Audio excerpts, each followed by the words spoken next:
Hello, xin chào mọi người.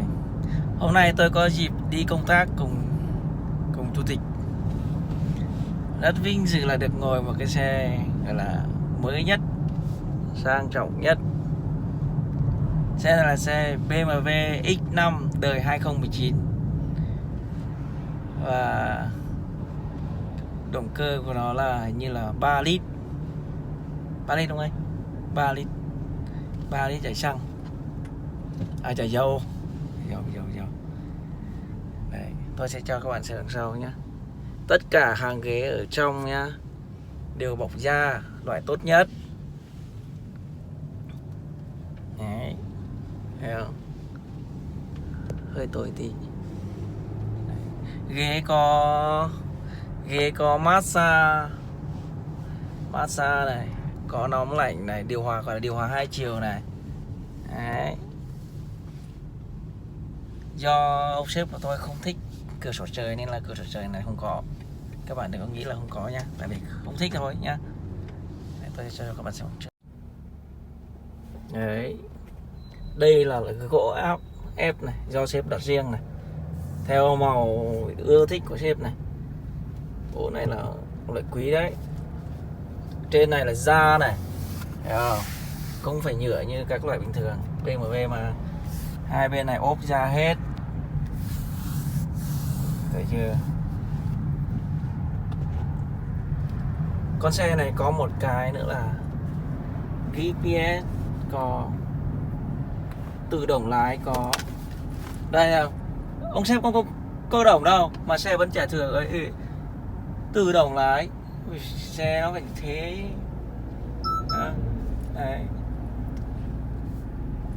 Nhìn rất sang trọng. Đấy, cần số. Tất cả gỗ ở đây là gỗ quý nhá. Gỗ này là gỗ gì nhỉ? Gỗ quý. Chúng tôi đang đi công tác. Hôm nay đi công tác cùng sếp. Đi lên Warsaw, thủ đô của Ba Lan. Hành trình hôm nay sẽ dài trên 400 km. Với con xe như thế này thì tôi nghĩ nếu xe thường ấy thì nó tầm khoảng gần 5 tiếng đồng hồ sẽ lên đến nơi, nhưng xe này tôi nghĩ là 3 tiếng thôi. Ngồi không có một cảm giác gì là rung nhá, không có luôn. Xe này là nó được cấu tạo là bốn trục của nó là có gối hơi. Ôi là thấy nhìn thấy không? Ông không cần lái, chỉ động vào cho vui thôi nhá, không động nhá. Xe vẫn chạy tốc độ là 79 km/h. Đấy, bạn nhìn thấy không? Đồng hồ vẫn chỉ số 79 km/h. 70 nhá. Ôi, cái xe thế này bao nhiêu người mơ.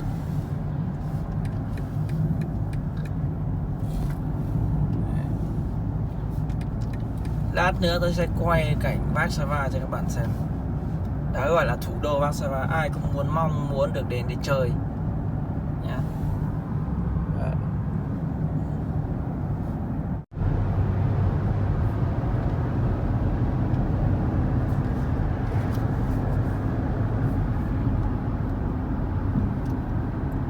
Vâng, tôi đã bật, ông sếp tôi đã bật chế độ Sport. Này, xe tự động hạ gầm. Ôi ơi, cảm giác hạ được luôn nhá. Đây này, nút đây là hạ gầm, đây là cảnh báo đây. Đấy. Cảm giác mình gọi là mình bị thốc xuống gần 10 phân, cảm giác được như thế. Nhưng mà vào đây thì mình không thể đi tăng tốc được.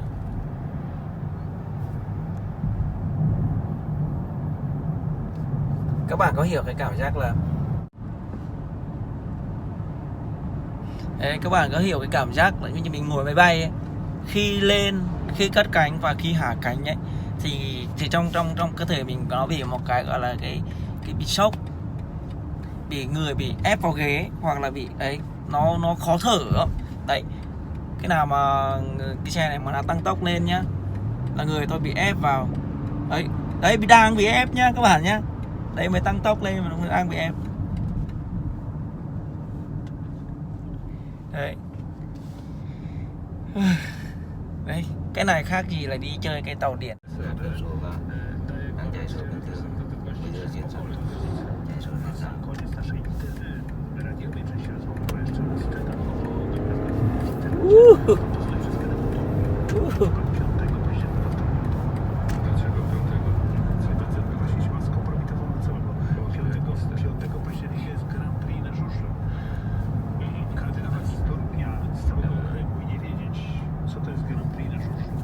Cái đường lên Warsaw này Vì tiền, bắt để lấy tiền, phải là bắt để an toàn.